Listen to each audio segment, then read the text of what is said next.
bwana, mambo vipi mwana michezo mwenzetu popote pale ulipo? Karibu tena dimbani. Jina langu naitwa Cisco. Njoo tuzungumze naye Dominic Salamba, Chifu Nzobane kama Zoom Fella. Young Africans wanashusha chuma kipya tena. Ni nani huyo? Gego. Mwamba kweli kweli anatua pale. Mpaka sasa hivi nafikiri tumeshaanza kuelewana. Nachodaiwa ni tetesi chache mno ambazo hazijatimia. Mimi pamoja na Dominic Salamba hapa tulizozipiga. Tunadaiwa pia ya kijana kutoka Uganda. Yes. Kwa maana ya nani Okello. Alani Okello ndio bado na ya Depu bado ndio tunayodaiwa. Lakini ya Damaro Kamara tayari, Maarufu Chakei tayari, kijana yule Mwanengo tayari, zote hizo zimetulia. Na tunaposema tuheshimiane kwenye masuala ya tetesi huku, lazima watulie kabisa. Bwana, taarifa za uhakika kweli kweli kwenye vyanzo zinaeleza Habibu Gego ni Mwananchi. Kinachosubiriwa kwa sasa ni kutambulishwa, lakini kumbukwe huyu alihusishwa sana na klabu ya Simba. Dili hili Salamba imekuwaje kuwaje likachange ghafla, na sasa hivi taarifa zinaeleza anaibukia pale mitaa Twiga na Jangwani. Kijana mdogo anaitwa Halidi Habibu Idi au ukipenda mwite Gego. Ni miongoni mwa vijana ambao wamekuja kwa kasi katika soka la Tanzania na kuweza kuonyesha uimara wa hali ya juu kutokea visiwani. Na watu wameenda mbali kuweza kumtabilia kuja kufanya makubwa kutokana na kile ambacho anakifanya ukilinganisha na umri alionaye, uwezo wake wa kuweza kukaba, uwezo wa kuweza kupiga pasi, kuweza kushambulia, kuweza kudefend. Amekuwa na vitu vingi kwa usahihi, kupiga pasi ambazo zimekamilika, pasi fupi, pasi ndefu. Kwa hiyo ni miongoni mwa vijana ambao kwa sasa hivi unapozungumzia promising midfielder holding, utamzungumzia Halidi Habibu Idi Gego ambaye amekuwa katika viwanja vya Singida.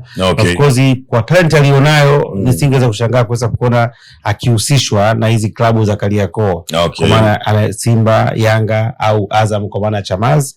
Lakini kama hivyo ada kwenye siku za karibuni popote ambako panatokea biashara na ikaonekana Yanga wanaitamani, basi inakuwa ni ngumu Yanga kuweza kushindwa.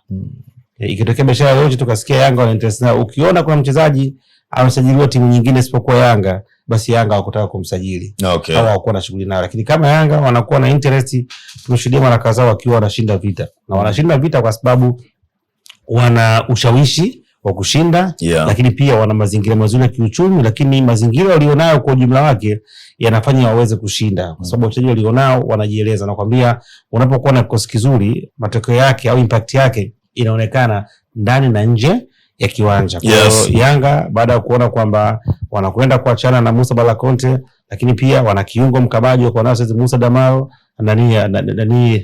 Damaro wako naye pale kwa kikosi chao, wakatamani kuwa na kijana ambaye anaweza kwenda kwa mrefu kwenda kuwasaidia mwenye age ya kawaida, ndipo akaamua kumgeukia kijana Halidi Habibu Idi Gego, na mpaka saizi dili yake 90% imekamilika.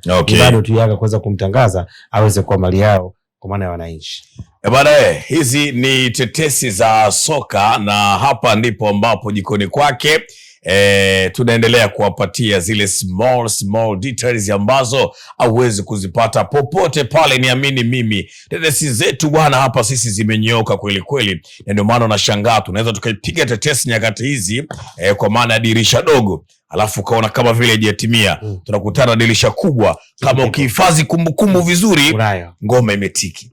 Hapa tunapata taswira ya kwamba tetesi ni mchakato.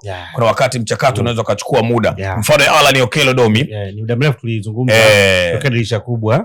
Issue ya Damaro tulizungumza tokea dirisha kubwa pia. Ya Maarufu Banz tulizungumza muda mrefu. Kwa hiyo nafikiri tulikuwa tukitoa taarifa ni swala la muda tu waweze kutusubiria. Na sisi waga hatubahatishi. Tunachozungumza ni kitu ambacho tunakuwa tumekifanyia upembuzi yakinifu, tumewasiliana na vyanzo vya uhakika. Kwa hiyo tunapozungumza tunazungumzia michakato ambayo inaonekana.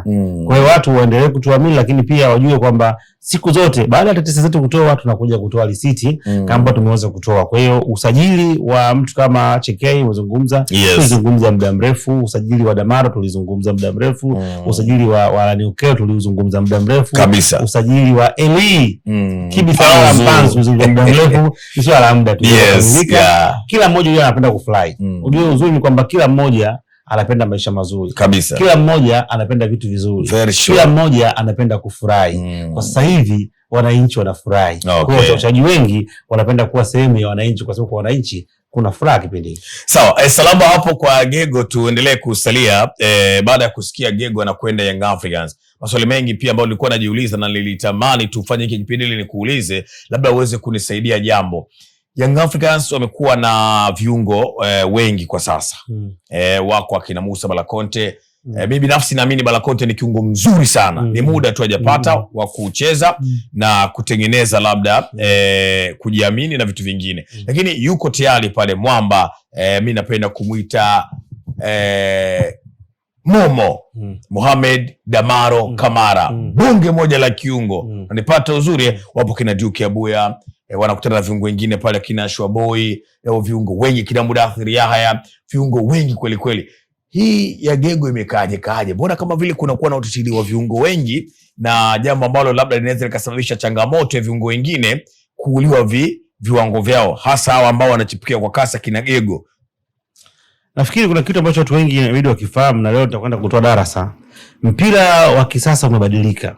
Sio mpira kwamba Matthijs Focalist anacheza namba 6. Yes. Sisco Kiduku anacheza namba 2. Sio Diego Mashuhuri namba 6. Sasa hizi mpira unachezwa kwenye staili ya tunasema kwenye mfumo.